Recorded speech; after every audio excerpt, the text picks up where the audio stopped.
Innal hamdalillah nahmaduhu wa nasta'inuhu wa nastaghfiruh wa na'udzu billahi min shururi anfusina wa min sayyiati a'malina may yahdihillahu fala mudilla lahu wa may yudlil fala hadiya lahu ashhadu an la ilaha illallah wahdahu la syarika lahu وأشهد أن محمد عبده ورسوله لا نبي بعد قال الله سبحانه وتعالى في كتابه الكريم يا أيها الذين آمنوا اتقوا الله حق تقاته فلا تموتن إلا وأنتم مسلمون وقال الله سبحانه وتعالى يا أيها الذين آمنوا اتقوا الله وقولوا قولا سديدا يصلح لكم أعمالكم ويغفر لكم ذنوبكم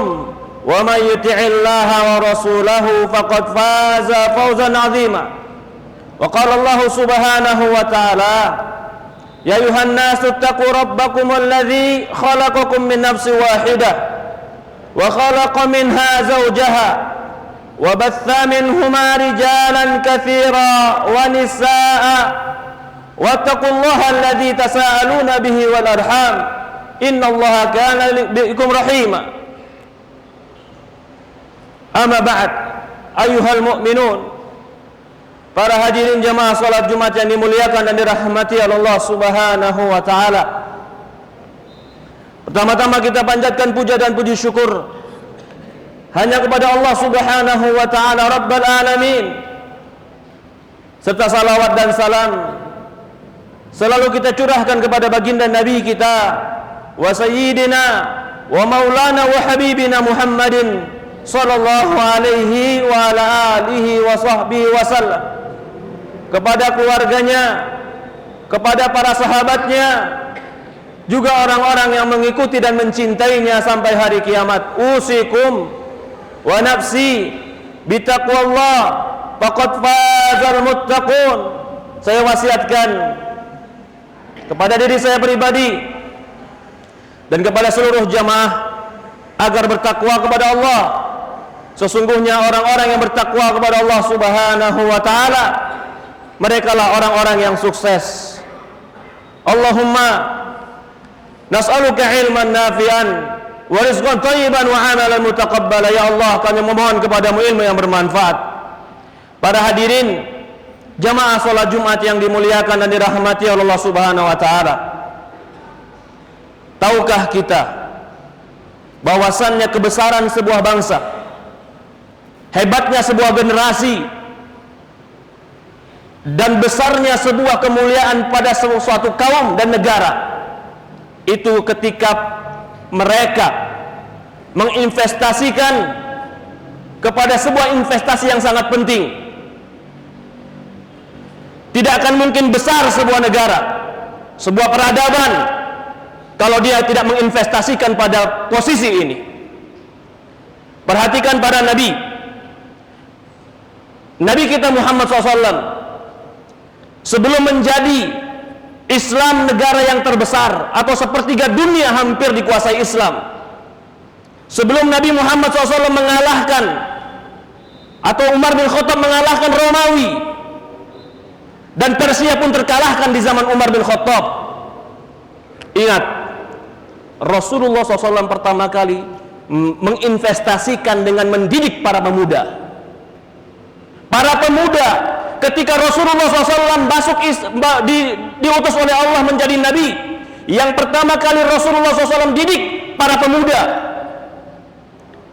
Utsman bin Affan di usia 25 tahun, Umar bin Khattab di usia 31 tahun, Ali bin Abu Thalib di usia di bawah 20 tahun, dididik oleh Rasulullah SAW, diberikan pengetahuan oleh Rasulullah SAW.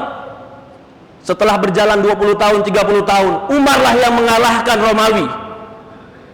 Setelah berjalan 20 tahun, 30 tahun, Persia tertaklukkan oleh Abdullah bin Abbas dan para sahabat.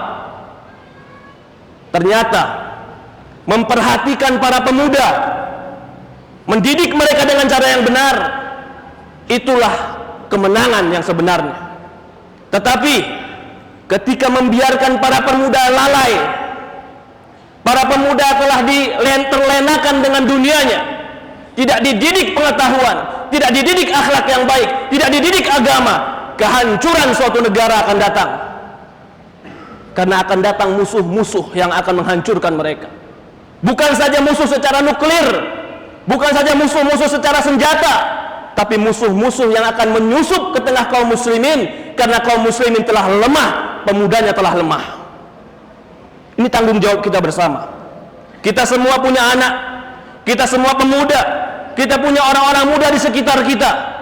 Ini adalah calon, ini adalah investasi. Mereka lah penerus bangsa kita, mereka lah penerus agama kita. Kalau mereka tidak diperhatikan pendidikannya, tidak diperhatikan agamanya, tidak diperhatikan akhlaknya, maka bisa dipastikan masa depan akan suram. Maukah kita dipimpin oleh yang calon pemimpinnya akhlaknya rusak? Maukah kita dipimpin dengan pemimpin yang tidak mengenal agamanya? Maukah kita dipimpin dengan orang-orang yang mungkin cerdas secara intelektual, tapi tidak memiliki perasaan dan tidak memiliki empati kepada kaum muslimin? Investasi dengan mendidik para pemuda, membangun jiwa mereka, menyadarkan mereka menjadi calon pemimpin, itu harus disiapkan oleh kaum muslimin. Mulai dari rumah kita masing-masing. Kita punya anak, kita punya anak pemuda, kita punya anak perempuan. Didik keluarga kita dengan baik. Maka Allah Subhanahu wa ta'ala mengatakan dalam Al-Quran, qu anfusakum wa ahlikum nara. Jaga dirimu dan keluargamu dari api neraka. Allah mulai dari diri kita. Para jamaah yang dimuliakan dan dirahmati Subhanahu wa ta'ala, Allah mulai dari keluarga, karena ini titik yang paling penting, karena ini adalah asas yang paling kuat. Kalau di rumah dia sudah dididik dengan benar, lalu dia dididik dengan orang tua yang benar, tercampurlah tadi masyarakat yang setiap individunya sadar tentang kebaikan, akan terbentuklah sebuah masyarakat yang di atas kebaikan. Maka itu para ulama menyebutkan bagaimana cara kita dan apa yang harus kita perhatikan agar para pemuda ini kita persiapkan menjadi pemimpin sebagaimana Ali. Abdullah bin Umar ketika bertemu Rasulullah SAW di usia 13 tahun. Anas bin Malik ketika dibawa oleh ibunya kepada Rasulullah di usia 10 tahun. Utsman bin Affan ketika itu masih muda, di usia puluhan tahun, 20-an tahun, sudah bersama Rasulullah SAW. Abu Hurairah, tapi mereka, Muawiyah bin Muawiyah, sahabat Muawiyah, Khalid bin Walid, semuanya pemuda-pemuda yang Rasulullah meninggal, mereka menjadi penerusnya. Apa yang ditanamkan Rasulullah pertama kali sehingga mereka menjadi pemuda-pemuda yang baja, pemuda-pemuda yang kokoh? Yang Rasulullah tanam pertama kali adalah akidah agama. Kalau tertanam dalam dirinya akidah agama yang benar, tidak akan pernah takut akan mati. Karena kematian bagi orang yang agamanya benar untuk membela kebenaran itu adalah kemuliaan. Tidak pernah takut dengan dunia, karena dunia bagi mereka tempat yang sementara dan mereka mencari ridho Allah. Jadi salah jika ada yang menanamkan kepada anak muda jauh dari agama dan dia berharap anak muda ini menjadi orang yang hebat. Tidak. Telah terbukti Romawi dihancurkan oleh para sahabat karena para sahabat memiliki mental kami mencari ridho Allah. Maka anak muda harus didekatkan kepada agama mereka, harus diajarkan kepada agama mereka, harus disadarkan untuk mereka beragama kepada Allah, sehingga perbuatan mereka, tingkah laku mereka, cara berpikir mereka ada dasar yang benar dan kekuatan yang benar, motivasi yang kuat Allah Subhanahu wa ta'ala. Maka itu di dalam Al-Quran banyak sekali memerintahkan untuk mengenalkan. Bahkan Luqman berkata kepada anaknya, Luqman Al-Hakim yang disebutkan dalam Al-Quran, dia sebagai ayah yang bijak, ketika dia berkata kepada anaknya, ya bunayya la tusyrik billah inna syirka la zulmun azim. Wahai anakku, jangan kau menyekutukan Allah, sesungguhnya menyekutukan Allah itu adalah dosa yang paling besar. Luqman memulai dengan mengenalkan dia dengan Tuhannya, karena kalau dia sudah kenal dengan Tuhannya, dia tidak akan bermaksiat bukan karena takut kepada ayah, dia tidak bermaksiat bukan takut kepada polisi, dia tidak berbuat curang bukan takut karena orang melihat, karena dia tahu dia punya Tuhan yang melihatnya. Maka Rasulullah SAW mengatakan kepada Abdullah bin Abbas, ini pun seorang pemuda, Abdullah bin Abbas, Rasul mengatakan kepada dia, ya gulam, ihfazillaha yahfazka, ihfazillaha tajidu tujahaka. Wahai gulam, wahai anak muda, ihfazillah, jagalah Allah. Kalau kau jaga Allah, Allah akan jaga engkau. Kalau kau jaga Allah, Allah akan mudahkan urusanmu. Rasulullah memperkenalkan Abdullah bin Abbas kepada Allah ketika hatinya sudah merasa dipantau oleh Allah dan dia merasa mencintai Allah dan Rasulnya, maka tumbuh ketaatan, tumbuh kebaikan, semuanya berdasarkan Allah dan mudah untuk diberikan kebaikan itu. Ditumbuhkan kepada hati anak muda cinta kepada Rasul, cinta kepada agama, karena agama pasti mengajarkan kebaikan. Cinta kepada Rasul, pasti Rasul mengajarkan kebaikan. Ketika dia sudah mencintai Rasul, akan dia rasakan nikmatnya dan indahnya keimanan. Ketika dia merasakan indahnya keimanan, dia merasakan bahwasannya agama ini menyejukkan dirinya. Rasul mengatakan dalam sebuah hadis, salatun man kunna fihi wajada bihinna halawatul iman. 3 perkara, kalau 3 perkara ini ada pada seorang mukmin, dia akan merasakan halawatul iman, manisnya keimanan. Kalau dia sudah merasakan manis, dia akan tercandu. Kalau dia sudah merasakan manis, dia akan senang. Kalau dia sudah merasakan manis, dia akan nyaman. 3 perkara ini kalau ada bagi seseorang, dia akan merasakan manisnya keimanan. An yakunallaha wa rasuluhu ahabba ilaih mimma siwahuma. Dia jadikan Allah dan Rasulnya yang paling dicintai dari segalanya. Dikenalkan kepada Allah dan Rasul. Wa yuhibbul mar'ah la yuhibbu illallah. Yang kedua, dia tidak mencintai orang lain kecuali dia mencintai karena Allah. Dia berbuat karena Allah, dia mencintai karena Allah, dia menolong karena Allah. Yang ketiga, an yakrah an ya'uda fil kufr ba'da in aqadallah. Dia benci kembali kepada kekufuran, kepada kemaksiatan, kepada dosa setelah Allah selamatkan dia dalam kebaikan. Ya ibadallah, para jamaah salat Jumat yang dimuliakan dan dirahmati Allah Subhanahu wa taala. Ini poin pertama. Ternyata Rasulullah SAW membangun peradaban dan menginvestasikan kepada para sahabat. Pertama adalah kenalkan dia kepada Tuhannya. Dia akan bertindak, dia akan bersikap, dia akan berlaku sesuai dengan syariat agamanya, karena agama pasti mengajarkan kebaikan dan dia pasti akan menjadi orang baik. Yang kedua, ini pun dikatakan Luqman kepada anaknya ketika Luqman menasihati anaknya. Apa kata Luqman? Ya bunayya.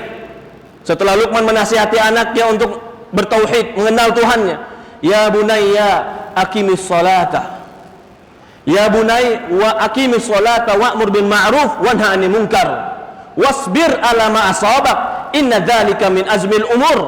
Kata Luqman kepada anaknya, dan ini pun menjadi pelajaran bagi kita, wahai anakku, dirikanlah salat, dirikanlah salat, ajaklah manusia kepada kebaikan, cegahlah kemungkaran, sabarlah terhadap apa yang menimpamu.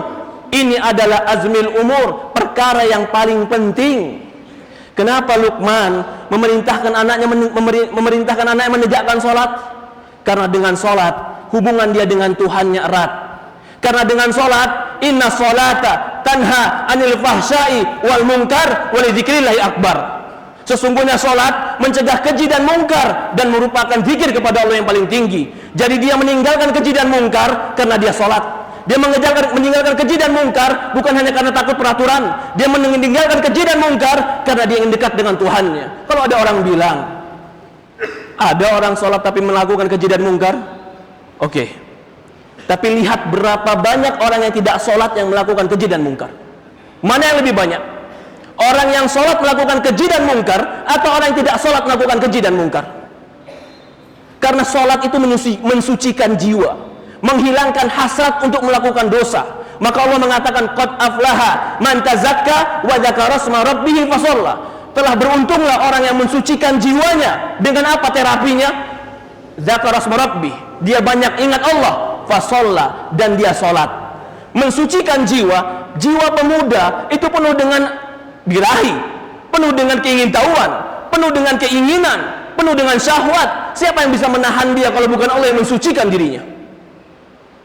Kalau dia punya syahwat, dia punya birahi, dia punya tenaga, dia punya penampilan yang gagah, lalu nggak ada agama yang menahan dia. Wallah, kehancuran bagi seorang agama, kehancuran bagi seorang pemuda.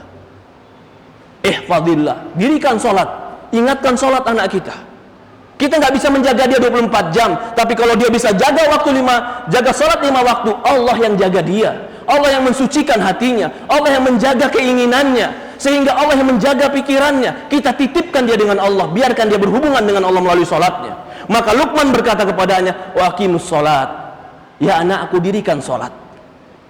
Kita nggak bisa menjaga anak kita 24 jam, kita nggak bisa menjaga keluarga kita 24 jam, tapi sholat itu sebab Allah menjaga hatinya, Allah menjaga keinginannya. Inna sholata tanha anil fahsyai wal munkar walidzikril akbar. Salat itu mencegah keji dan mungkar, dan itu adalah zikir yang paling besar yang mencegah mereka berbuat keji dan mungkar ketika mereka salat. Yang berikutnya, Luqman berkata kepada anaknya, wa'mur bil ma'ruf wanha 'anil munkar wasbir ala ma asabak. Sabarlah dengan apa yang menimpamu. Selain salat menerapi jiwa menjadi jiwa yang suci, salat juga menumbuhkan kedisiplinan. Salat itu menumbuhkan tanggung jawab.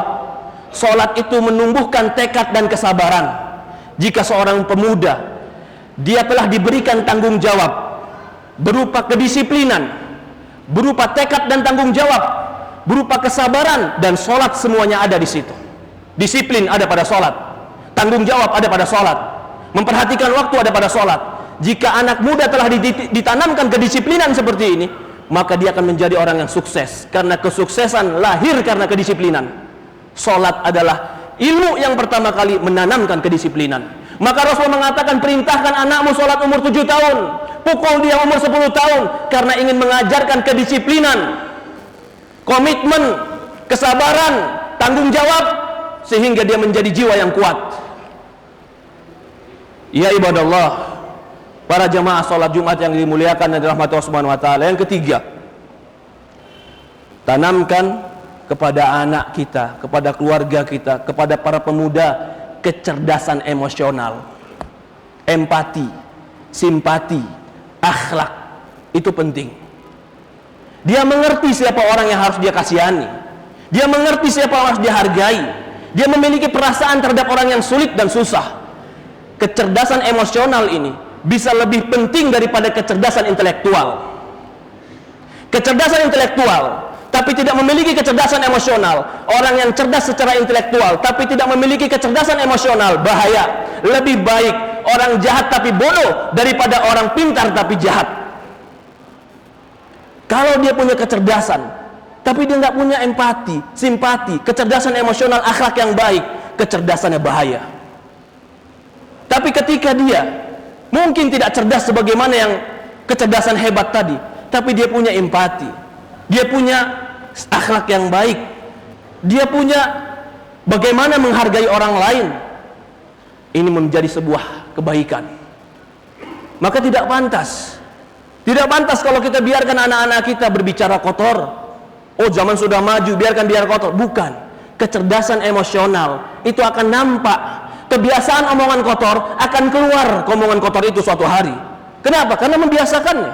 Perhatikan Luqman mengatakan kepada anaknya setelah dia mengajari anaknya sholat. Apa kata Luqman? Wala tusair khaddaka linnasi wala tamshi fil ardi maraha innallaha la yuhibbu kulla mukhtalin fakhur. Jangan kau buang wajahmu dari manusia, jangan buang muka. Jangan kau berjalan di muka bumi dalam keadaan angkuh. Waqsid fi masyik, sederhanalah dalam berjalan. Waqdud min sautik, rendahkan suaramu. Inna ankara aswat la sautul hamir. Suara yang paling jelek adalah suaranya keledai. Kenapa Luqman setelah mengajarkan akidah, mengajarkan sholat, mengajarkan akhlak? Karena akhlak itu kecerdasan intelektual batin. Dia akan menjadi orang hebat ketika dia dapat merasakan kesulitan orang lain. Maka Rasul mengatakan dalam sebuah riwayat, kata Rasulullah SAW, salah satu pahala yang paling besar, athqal min mizanil mu'min yaumul qiyamah husnul khuluq. Sesuatu yang paling memberatkan timbangan mukmin di yaumul qiyamah adalah baiknya akhlak. Bagaimana kalau anak-anak kita tidak diajari akhlak yang baik, bahkan dipertontonkan dengan akhlak-akhlak yang tidak baik, Bahkan dia melihat orang yang harusnya dia contoh berakhlak baik menjadi akhlak yang jelek. Siapa yang menjadi panutan dia? Dan ini termasuk merusak jiwa pemuda kita, merusak pemikiran pemuda-pemuda kita. Kita orang tua, kita ayah, kita pemimpin, kita keluarga, semua kita bertanggung jawab untuk membentuk jiwa mereka, untuk membentuk akhlak mereka. Karena mereka calon penerus daripada generasi kita. Tegakkan agama mereka, tegakkan sholat mereka agar mereka disiplin, tegakkan akhlak mereka, maka mereka akan menjadi pemuda yang hebat. Inilah yang ditanamkan Rasulullah SAW, sehingga Islam menjadi agama yang hebat. Barakallahu lakum fil Qur'anil Karim wa nafa'ani wa iyyakum bima fihi minal ayati wa dzikril hakim wa taqabbalallahu minni wa minkum tilawatuh wastaghfiruh innahu huwal ghafurur rahim. Allahu akbar, la ilaha illallah wahdahu la syarika lahu. Allahumma antas salam wa minkas salam.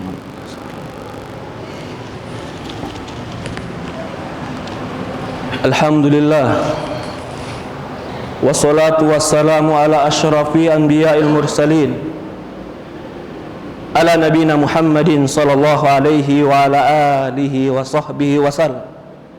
Asyhadu an la ilaha illallah wahdahu la syarika lah wa asyhadu anna Muhammad abduhu wa rasuluhu la nabiyya ba'd.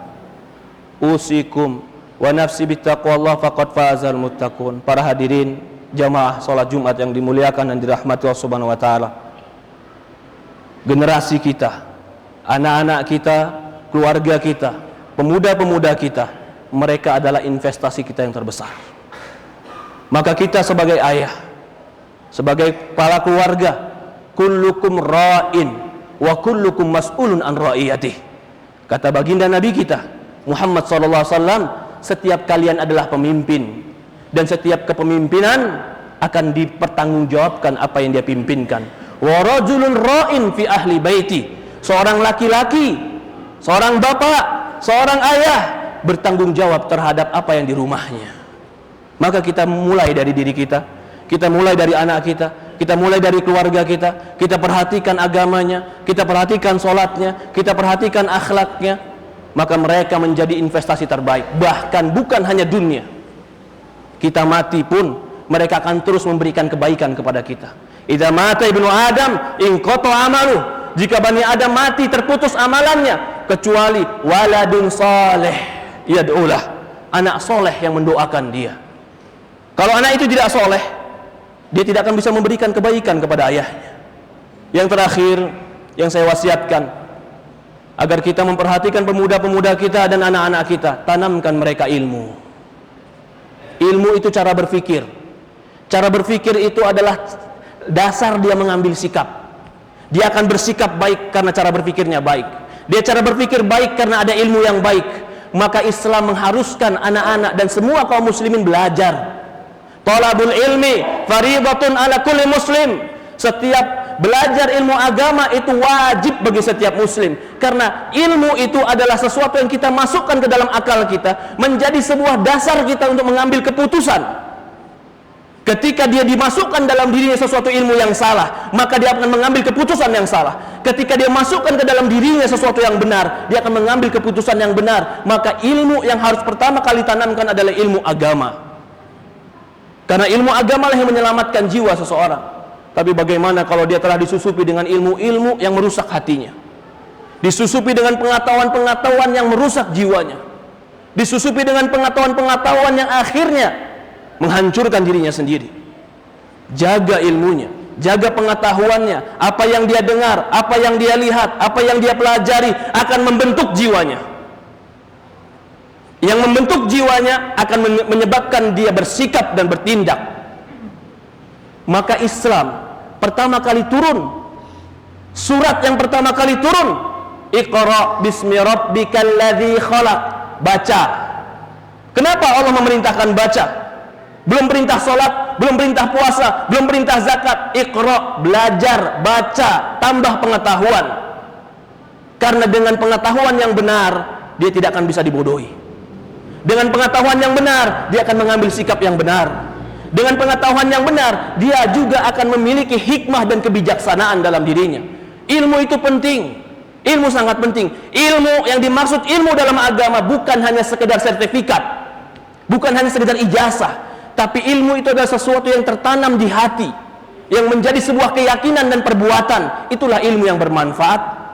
Maka tanamkan ilmu kepada anak-anak kita, ilmu agama terutama. Tanamkan ilmu pengetahuan yang menjadi modal hidup dia.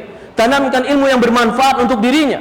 Kalau anak-anak kita jaga dengan ini, akidah yang benar, ibadah yang benar, akhlak yang benar, diberikan pengetahuan ilmu yang benar, maka kita telah berinvestasi dengan suatu investasi yang sangat hebat untuk kemajuan kita.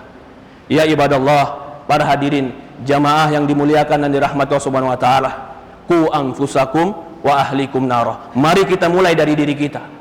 Kita mulai dari rumah kita mulai dari anak kita mulai dari keluarga kita. Semoga Allah Subhanahu wa taala berkahi kita, Allah rahmati kita, Allah ampuni dosa-dosa kita. Semoga Allah Subhanahu wa taala memberikan kita kebaikan di dunia dan akhirat. Allahumma shalli ala Muhammad wa ala Muhammad kama shallaita ala Ibrahim wa ala Ibrahim innaka Hamidul Majid. Allahumma barik ala Muhammad wa ala Muhammad kama barakta ala Ibrahim innaka Hamidul Majid. Allahumma nas'alukal huda wat tuqa wal afafa wal ghina. Ya muqallibal qulub tsabbit qulubana ala dinika wa tsabbit qulubana ala ta'atik. Rabbana ighfir lana wa liwalidayna warhamhuma kama rabbayani shaghira. Rabbana atina fid dunya hasanah wa fil akhirati hasanah wa qina adzabannar. Walhamdulillahi rabbil alamin. Qimus shalat.